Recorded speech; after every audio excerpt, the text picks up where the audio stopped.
Every time I do one of these videos, it always feels so weird to me to be on the Sephora website and be like, oh, this is low rated and $62, great. Add that to the cart. But I feel like some of these products need a second chance and an opportunity to redeem themselves. So hopefully I have a good experience with all of these and I don't end up with like a lip pencil in my mouth.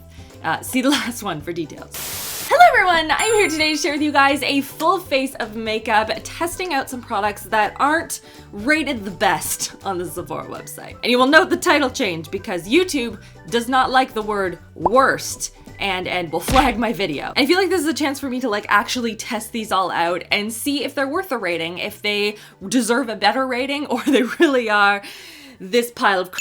And as with all my videos in February, I'm going to be doing a giveaway, and this is what we're going to be giving away today. And because we're doing like a bigger giveaway, there's like more makeup in this one than some of the other ones that I've been doing.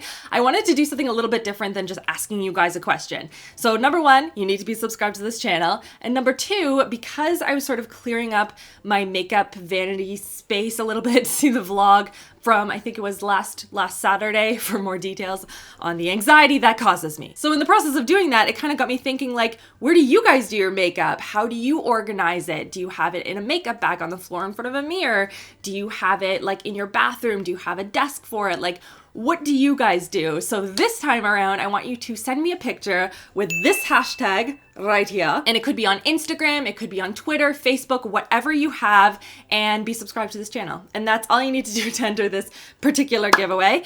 And don't forget to subscribe so you don't miss out on new videos every Tuesday, Thursday, and Sunday. And without further ado, let's get into this. So we're gonna start with an eye primer, and I've actually used this one before, and I'm not gonna lie to you, it's because I had entirely forgotten to buy an eye primer. But fortunately, I have one that's terribly rated. And this is the Sephora Tinted and Cooling Eye Primer. I have here the matte beige pink, and people have been just saying their eyeshadow isn't popping, it's creasing by the end of the day, and all of the eyeshadow is also fading. I have found this to be fine. Like, it's not my favorite eye primer in the world, but it's not terrible either.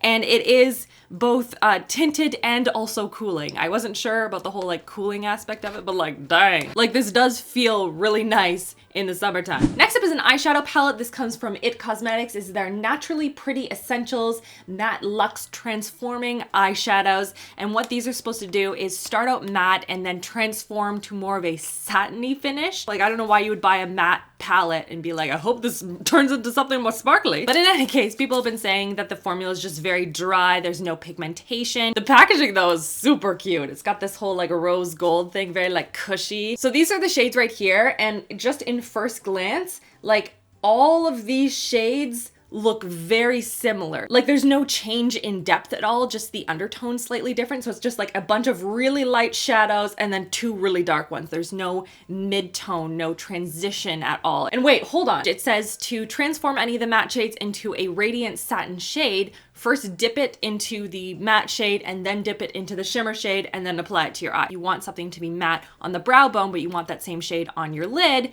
Maybe you want to make it a little bit more shimmery.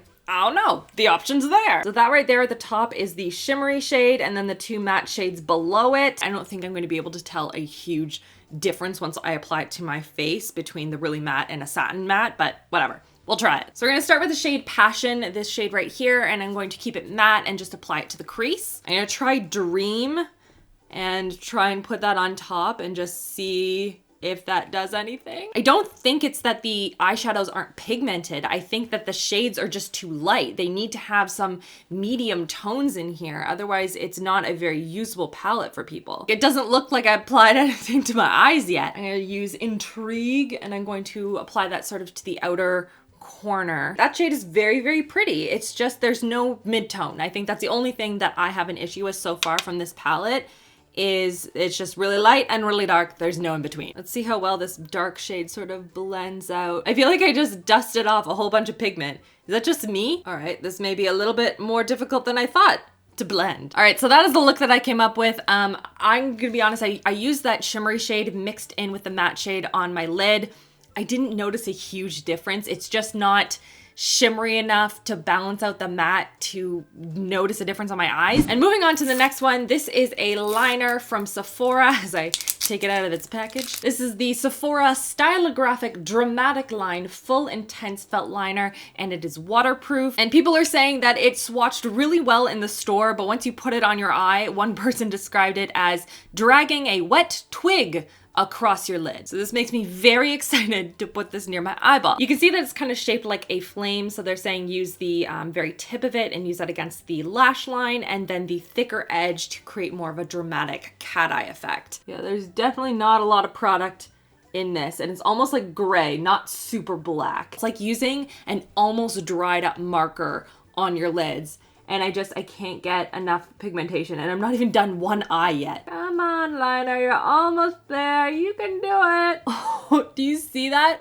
There's like nothing coming out of it. I can make one almost black and one gray. Yeah, this does not even deserve the 1.25 stars that it currently has. This is garbage. So an update on my line before I try and clean it up with a powder and make them even. Like I'm not getting anything. It's dragging over. It's removing the product as I try to apply it. So now I'm just gonna try and take this like bluey black shade here and just attempt to make it like, you know, doable. Okay, that seems to be making a slight bit of difference. Oh, thank goodness. I don't want my eye look to like that bad this close at the beginning of the video. All right, now that those wings are somewhat even, we're gonna go on to the mascara, and today I'm gonna be testing out one from Givenchy. This is their Noir Couture Volume Waterproof Extreme Volume Mascara. And it says here it's going to give an intense lash look with lots of volume, perfect definition. And there's only one review on this one. It's 2 stars, and they say that it's just not worth the price that you're paying for it. The formula's a little clumpy, noticing fallout of the eyes and on the lid. So that's one coat on the eyes, and the formula is very dry. Like I feel like I'm gonna get 3 uses out of this and then it's going to be completely unusable. I am getting some fallout on my eyelids, but that's pretty normal for me. That happens with a lot of mascaras, but like it's not wowing me in any way. Like I'm not seeing extreme volume by any standard. Now onto the brows, and today we're going to be testing out the IT Cosmetics Brow Power Super Skinny All Day Waterproof Universal Brow Pencil. That is a mouthful. In terms of what people are saying as to why it isn't rated 5 stars here. All right, it seems like people are just saying that it runs out in less than a month. Like how much product is actually like in here? Wow. Do you see that? That just came right out, and that is all the product that you get. And this is like 30 bucks. Like, are you kidding me? Let's just fit that back in there then. We'll put it in my brows anyway, but it'll be done by the time I get to brow 2. Like honestly, it's not even that great of a pencil. It's definitely not giving me those nice little brow strokes. It's more just like smudging in. I do really like the color though. The color isn't too warm, it's not too cool. It's just a nice in between. So universal, I feel like they probably got that right, but like that is like an embarrassing small amount of product. All right, now we're moving on to the face, and we're gonna start with this Natasha Denona Prime Lifting Primer. It is an anti-aging serum and primer in one. It says here on the Sephora website that's going to increase the lasting power of your foundation. It's going to leave a semi-matte finish, and it's going to reduce the look of fine lines and wrinkles. And people seem to be like all over the place with their reviews of this. Like some people really love it, and other people they're like, no thank you please. Apparently it has like weird beads and stuff in it that sit on your face. Ooh, that doesn't sound good. So it looks like this, and let's see about this texture thing. So it's a very thin, kind of milky consistency. Oh, it does have beads in it. That's kind of weird. All right, well, let's see if by massaging it into the skin, it like eliminates that graininess. That's bizarre. It's almost like grains of sand. I think it's smoothed out now. I don't feel any like beads and stuff on there. I don't know what would make you think when you're actually like testing this product before launching it, being like, weird grainy texture, and we don't talk about it in the how to apply. Yeah, let's do it. Let's make it a surprise. For foundation today, we are going to be using the one from Burberry. This is their Bright Glow Foundation. And interestingly enough, there's only 2 reviews on this foundation. One is 5-star and one is 1-star. Drama. So the 5-star one says it is one of Burberry's best foundations. If you can basically find the shade that you're looking for, it's fuller coverage than a BB cream. It's buildable. It looks really nice on the skin. Like, this person's obsessed with that one, but it does oxidize a little bit. So that's good to know because this one is looking a little bit light for me. And the person who rated it a 1-star says it's extremely yellow. I guess they bought the same like shade number as in another foundation that Burberry also has, but it was too yellow. This person rated it a 1-star because they bought the wrong color. Do you know how many 1-stars I would give because I bought the wrong color? That is my doing, not the foundation. It's not really high coverage for sure. I do feel like I'm using a lot of this though. It's very smooth, it's very light, it doesn't have a scent to it. It is definitely oxidizing on my skin. It's almost a little too dark now, but I can fix that with a little neck bronze as I would normally do anyway. But in terms of the consistency and what it looks like on the skin, like, it's really pretty, a nice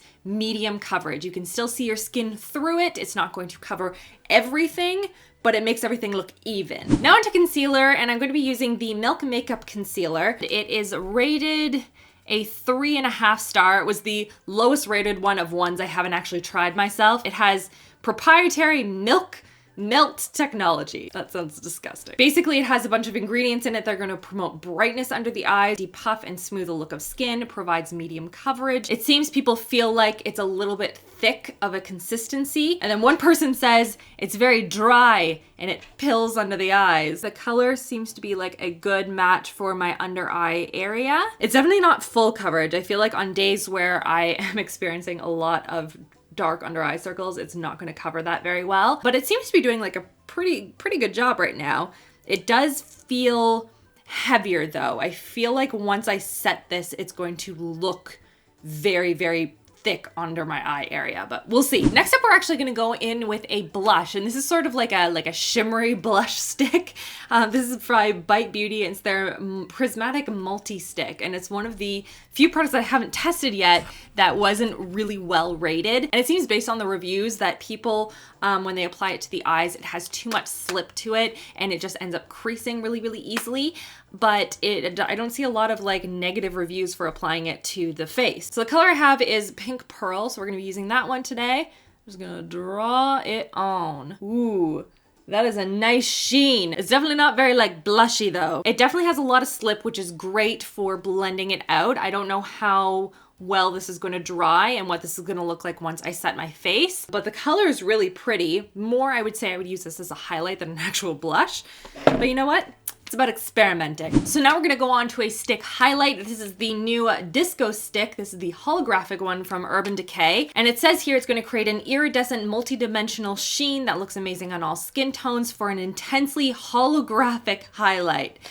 Oh, I'm so sad that they used holographic because I bet you anything that's what people are mad about. Oh, I was right. False advertising. This is NOT. Holographic. And it seems like people are saying it is very glittery and pink. Oh, I see what they're talking about. Yeah, that's not even close to holographic. Just a whole lot of like pinky sparkle. But let's try it as a highlight. Kind of has like a blue pink to it.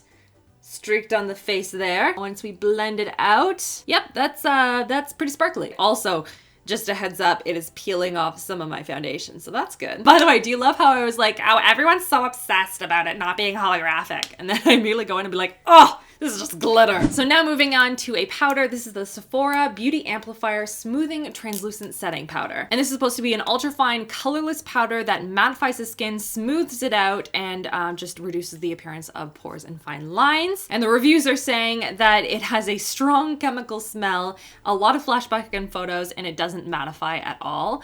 And it would make sense that it would create that sort of flashback effect because it has silica in it, so it's going to, when it reflects off light, it's going to make your pores not look as noticeable, fine lines not look as noticeable, but it also means that you're gonna get a nice white cast if you use flash. I think this is supposed to be a dupe for the Makeup Forever powder that looks identical to this, like right down to the lid. And the one thing I don't like about that lid is that I can't really pour the powder in to kind of get it out. I have to keep it in here because there's like a big lump in the middle of the lid. So is there like a scent to it? Oh, it does have a scent. Oh, that's awful. Oh, I don't like that. It doesn't smell like Wish. Don't talk near the powder, Rachel. Like, it doesn't have the scent of the Wish makeup. That was awful. But it doesn't smell good. Hopefully it'll just like dissipate once I apply it to my skin. So I'm just gonna use a little fluffy brush to apply it underneath the eyes. Then we'll use a bigger fluffy brush to apply it to the face. We'll see if it actually lasts all day though. And now onto another Natasha Denona product. This is the Contour Sculpting Powder, and this is in the shade Light. The reviews are kind of all over the place. A couple of people are like, wow, this is really good, I really like it. And other people are like, no pigment at all, nothing showed up, I hated it. This is the shade right here. That is going to be a good color for my skin tone, I feel like. Let's just dive right in. So that's it on the skin right there. Like, that's a good amount of contour for me. So in applying it underneath the cheekbones there, like, that's what we're working with. Like, it shows up, it's very light, but it's supposed to be light. I want it to be light. Maybe the other shades aren't that good, but like this one is good for me. And now for lip color, I'm gonna be trying one by Shuamura, and this is the Tint in Balm. And this is in the shade Pink Vibe, which looks so pretty online. And it's supposed to be a lip balm that offers high color payoff with an incredible lightweight texture, very hydrating, high impact. And the reviews are basically saying that if you apply this to dry lips, it's just going to sink into all of those cracks in your lips, and it doesn't last a long time. But it never said it was gonna last a long time, so I won't judge it on that. But I do wanna see if it's gonna sit into the like creases and cracks in my lips. Oh, that's bizarre. I took it out of the package expecting to be able to open it, but there's like another level to it. Now I have to take off this layer. Is there gonna be like a lock to open the lid? It has a click top, which is interesting. I was expecting to like twist it to turn up the color, but no, you have to click it, which is annoying. I don't like that. Let's see what the color looks like. Oh my gosh, that's beautiful. Okay, this is a very, very messy gloss. That is one thing about really, really colorful glosses that don't last a long time, is they get everywhere. I can't seem to get like a good like line in here. It's just really, really messy. Oh, that's a good look. So let's try and clean this up. Okay, it does clean up fairly easily, so that's good. But I feel like this is gonna be on my teeth like all day long, and I'm gonna be super self-conscious of that. So we'll just see how well it like adheres to the lips and wears throughout the day. And last but not least is a setting spray. This is by Kula. It is an SPF 30 makeup setting spray. By the way, it has like those balls. It's gonna like shake up the product a lot, so it's very loud. It has organic ingredients in it to reduce shine. It has the UV protection, makeup lasting fresh all day. See what kind of a spray this one gives. Oh, it's kind of aggressive at first. People didn't like this because the online description is inaccurate. It's marketed as a spray, but the bottle says to not... Okay, hold on. It says the Sephora website and the website marketed as a spray, but then the bottle says not to spray it directly on your face and it has to be applied with the hands. What? Oh my gosh. On here it says do not spray directly onto face, spray on hands and apply to face. The only time that I forget to read the reviews first is the one time where it's really important. Do people say what it does? Like, is this not supposed to get my eye? Like, now I'm freaking out. You can't have a setting spray that you can't set and spray on your face. And other people are saying that it has a very strong alcohol smell to it. Like, I didn't get that. Oh! Now I get it. Once it dissipates, you do not smell the alcohol at all, but once you spray it immediately onto your hands, like, it's very obvious. Sephora, you need to fix that. So many people are gonna spray this on their face and it's not supposed to be. So that is the final look there. I feel like we made it work, but there are some definite products that I do not like from this mix, as well as some that I do. So now I'm gonna go about my day. I'm going to see how this makeup wears, and then I will check in with you guys tonight. Hey guys, so it is now the end of the day, and this is the mess that is my makeup right now. So I think it's safe to say that the mascara and also the liner don't hold up well. So that being the most obvious one is pretty awful. And then the streaky glitter highlight is pink and very glittery. Although there could also be a mixture of the Bite Beauty prismatic stick, whatever. It's been a long day. The lip product didn't hold up well. Like, I found that the lip gloss was still like showing up on my food and stuff. And I found that because I was trying to eat a sandwich, I just kind of blotted off a little bit of it just to remove some of the excess lip gloss that I would end up eating. And it left behind like a really pretty pink stain, which I wasn't expecting, but it was quite nice. It's worn off pretty patchy by now. It is like 10:30 at night though. And the foundation was nice, but I kind of want to see how it works with the other primers. So that that is where we're at. So I'm gonna take off my raccoon eyes now and I'm gonna go to sleep. And that is everything for this video. Give it a big thumbs up if you enjoy these testing of products that are rated a certain level on the Sephora website or a drugstore or anything like that. Maybe I'll do like a 5-star rated one from like the Ulta website or something like that next. So let me know if you guys want to see that, and don't forget to subscribe so you don't miss out on new videos every Tuesday, Thursday, and Sunday. And that is everything. I hope you guys are having an amazing, amazing week so far, and we'll see you guys all in my next video. Love you, girls. Mwah!